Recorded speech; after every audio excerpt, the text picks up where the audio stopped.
August 31st, 1888, Friday, 3:45 a.m., Bucks Row, Whitechapel.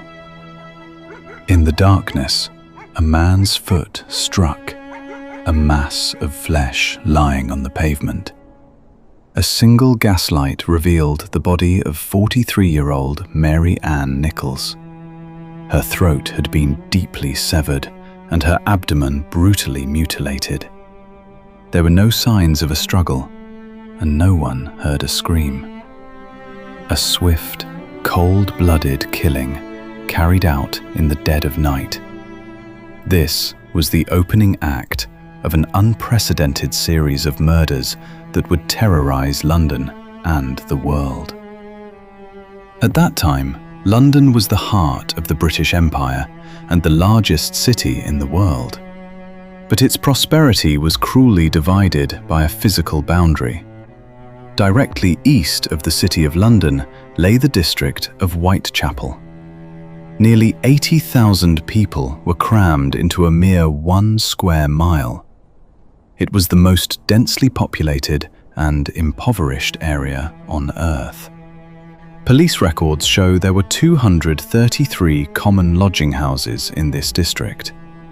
Every night, 8,500 men and women drifted into foul-smelling communal beds to pay the 4p lodging fee. Most residents worked unstable day jobs, like making matchboxes or hauling cargo. But chronic recession forced 80% of the population to live below the poverty line.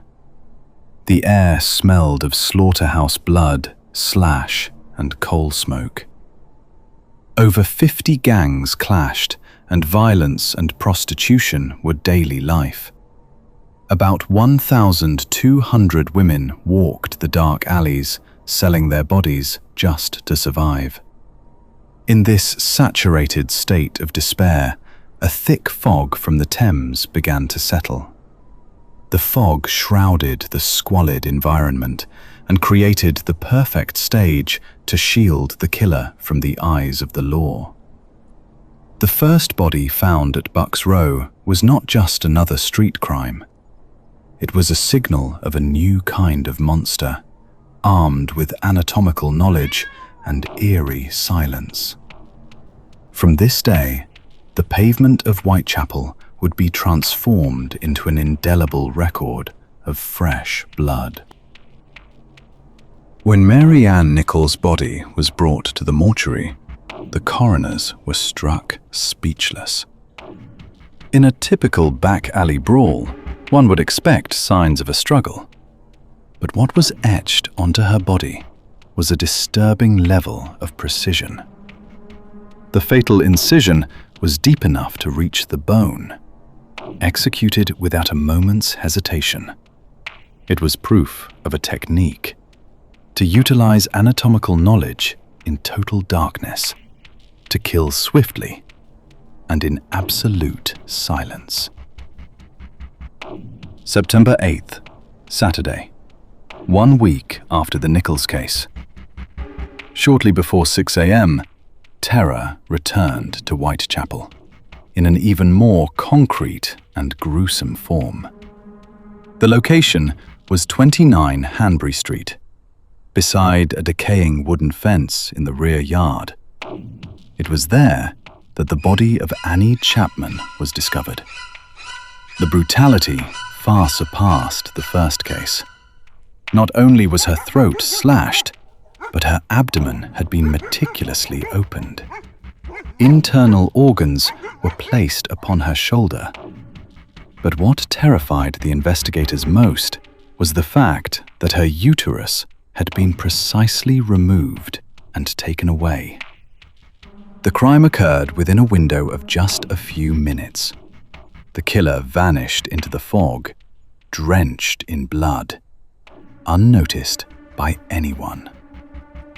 The investigators were confounded. Even the most ruthless gangs did not kill with such efficiency. No witnesses.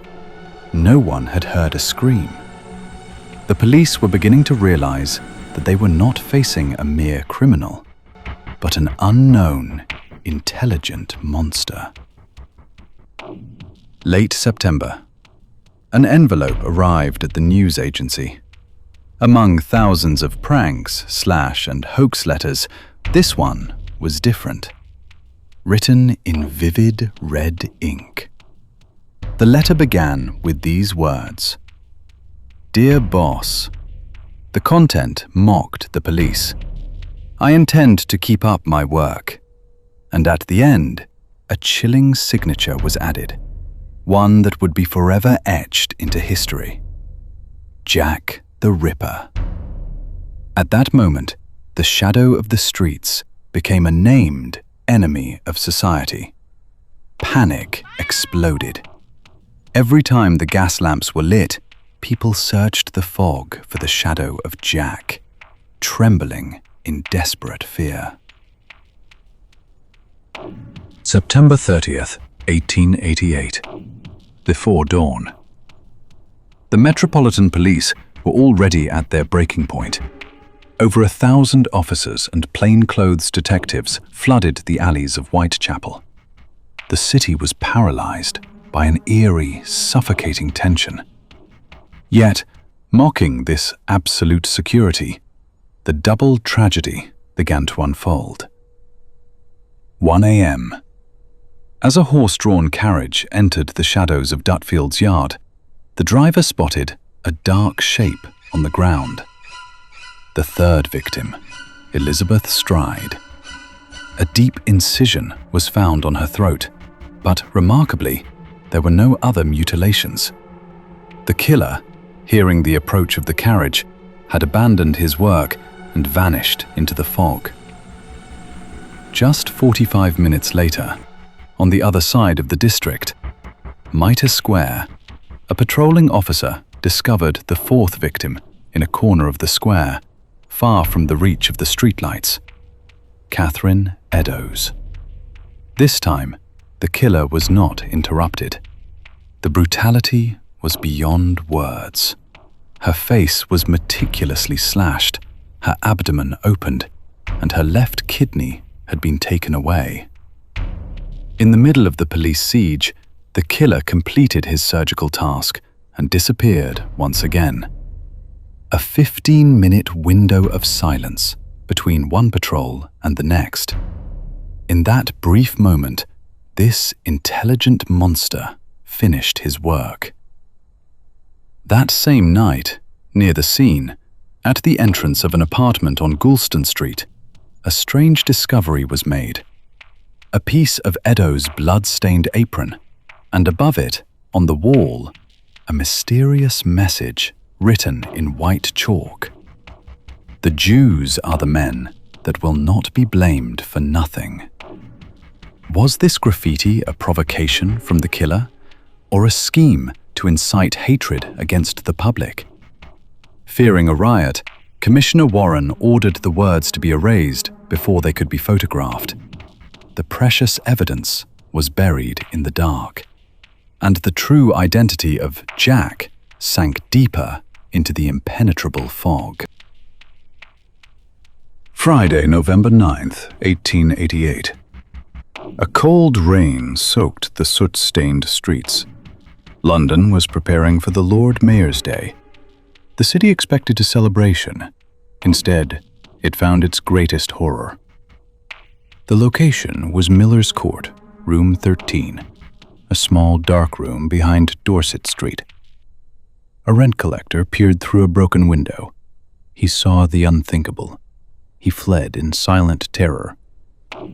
Inside lay the remains of Mary Jane Kelly. She was only 25 years old. Unlike others, she was killed indoors.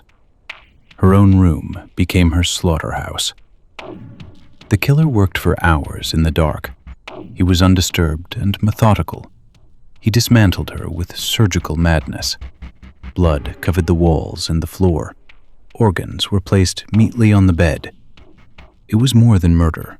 It was a dark, obsessive ritual. A neighbor heard a faint cry, "Murder!" It was 4 a.m. In the fireplace, the ashes of her clothes remained. After this night, the Ripper vanished forever. The tragedy of Miller's Court remains a mystery, a nightmare born in a locked room. It is the ultimate symbol of Victorian darkness. The madness that ruled the nights of Whitechapel ended abruptly with Kelly's death. Did the killer die? Was he imprisoned? Or did he simply stop? Faces of suspects emerged: a broken lawyer, a Polish barber, an eccentric doctor. Yet no definitive proof was ever found.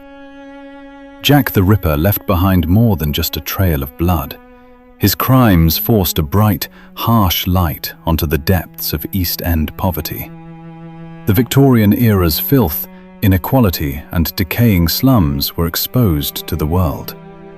Ironically, this horror became a catalyst for urban reform and social progress. Today, the face of Whitechapel has changed completely. New buildings stand where death once walked.